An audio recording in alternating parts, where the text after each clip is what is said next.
കോഴിക്കോട് കോർപ്പറേഷനിലൊക്കെ നിരവധി ഇരട്ട വോട്ടുകളുണ്ടായിരുന്നു.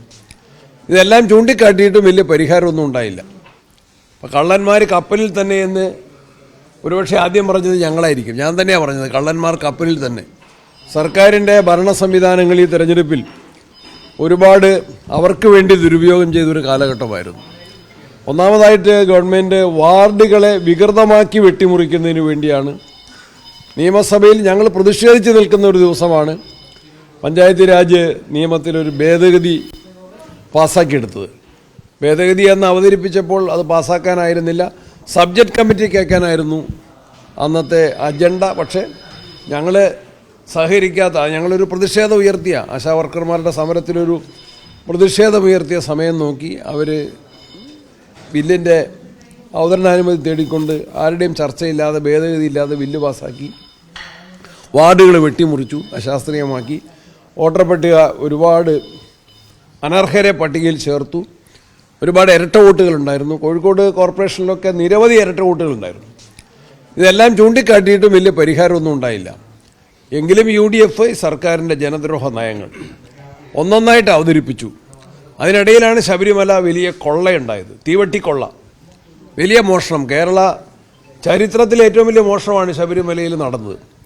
അത് ഹൈക്കോടതിയുടെ അതിശക്തമായ ഇടപെടലിനെ തുടർന്നാണ് അതിൽ പ്രത്യേക അന്വേഷണ സംഘത്തെ വെച്ച് കുറേയെങ്കിലും മുന്നോട്ട് പോയത്. അപ്പോൾ കള്ളന്മാർ കപ്പലിൽ തന്നെ എന്ന് ഒരുപക്ഷെ ആദ്യം പറഞ്ഞത് ഞങ്ങളായിരിക്കും. ഞാൻ തന്നെയാണ് പറഞ്ഞത്, കള്ളന്മാർ കപ്പലിൽ തന്നെ.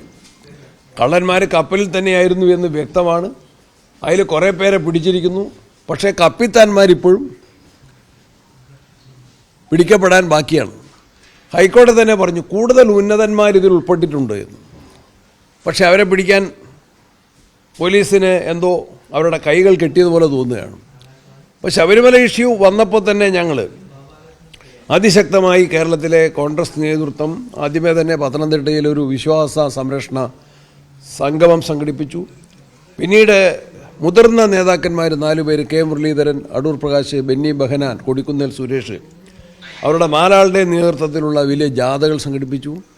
അതിൻ്റെ സമാപനം UDFൻ്റെ തലത്തിൽ തന്നെ വളരെ ശക്തമായ രൂപത്തിൽ പന്തളത്ത് വലിയ ജനപിന്തുണയോടെ ആ പരിപാടി നടത്തി. അതുപോലെ സെക്രട്ടേറിയറ്റിലേക്ക് KPCCയുടെ ഒരു മാർച്ച് ഉണ്ടായിരുന്നു. അത് AICC ജനറൽ സെക്രട്ടറിമാരാണ് ആ പരിപാടിയിൽ സജീവമായിട്ട് പങ്കെടുത്ത്. അങ്ങനെ എല്ലാ നിലയിലും ശബരിമല വിഷയം ഉൾപ്പെടെ സർക്കാരിൻ്റെ കള്ളക്കളികൾ ഞങ്ങൾക്ക് ജനങ്ങളുടെ മുമ്പിൽ അവതരിപ്പിക്കാൻ വേണ്ടി സാധിച്ചു. ശബരിമലയിലെ ഒരു വിഷയം ബാക്കി നിൽക്കുന്നു. ഈ അറസ്റ്റ് ചെയ്യപ്പെട്ട് ജയിലിൽ കിടക്കുന്ന CPMൻ്റെ മുതിർന്ന നേതാക്കന്മാർക്കെതിരെ പാർട്ടി കമാ എന്നൊരക്ഷരം മിണ്ടിയിട്ടില്ല. അവർക്കൊരു ഷോക്കോസ് നോട്ടീസ് കൊടുത്തില്ല. അവരെ ശാസിക്കുക എന്ന CPMൻ്റെ സാധാരണഗതിയിൽ സ്വീകരിക്കുന്ന ഒരു അച്ചടക്കമുണ്ട്, അതെടുത്തിട്ടില്ല. തരം താഴ്ത്തുക എന്നൊരു നടപടിയുണ്ട്. ഇപ്പം ജില്ലാ കമ്മിറ്റി മെമ്പറാണെങ്കിൽ ഏരിയ കമ്മിറ്റിയിലേക്ക് തരം താഴ്ത്താം. ഇവരെ ഉയർത്തുക എന്ന നടപടി മാത്രമാണ്. ഇവരെ പ്രൊട്ടക്റ്റ് ചെയ്യുന്ന, പൊതിഞ്ഞ് സംരക്ഷിക്കുന്ന, സ്വർണ്ണപ്പാളികൾ പൊതിഞ്ഞത് കട്ടെടുത്തവരെ ഇപ്പോൾ രാഷ്ട്രീയ നേതൃത്വം പൊതിഞ്ഞ് സംരക്ഷിക്കുകയാണ്. അതൊക്കെ ജനങ്ങൾ നന്നായിട്ട് വിലയിരുത്തി. അതിൻ്റെ അടിസ്ഥാനത്തിലാണ് ഈ വിധി. ഞങ്ങൾ പ്രതീക്ഷിച്ചതിനേക്കാൾ ഞങ്ങൾക്ക് അനുകൂലമായ വലിയ വിധി. കോഴിക്കോട് കോർപ്പറേഷനിൽ ഇന്നലെ തന്നെ DCC പ്രസിഡന്റ് വിളിച്ചു. 142 വോട്ടിൻ്റെ പുറകിലാണ്. 142 വോട്ടുണ്ടെങ്കിൽ 3 സീറ്റ് UDF ജയിച്ച് നമുക്ക് ഭരണം കിട്ടുമായിരുന്നു. അപ്പോൾ അത്ര വലിയൊരു ജനവിധിയാണ്. ആ ജനവിധി ജനങ്ങളുടെ വികാരത്തിൻ്റെ ശക്തമായ പ്രകടനമാണ്. അതിന് ഞങ്ങൾ അങ്ങേയറ്റം നന്ദി രേഖപ്പെടുത്തുന്നു. വിനയത്തോടെ ഇത് സ്വീകരിക്കുകയാണ്.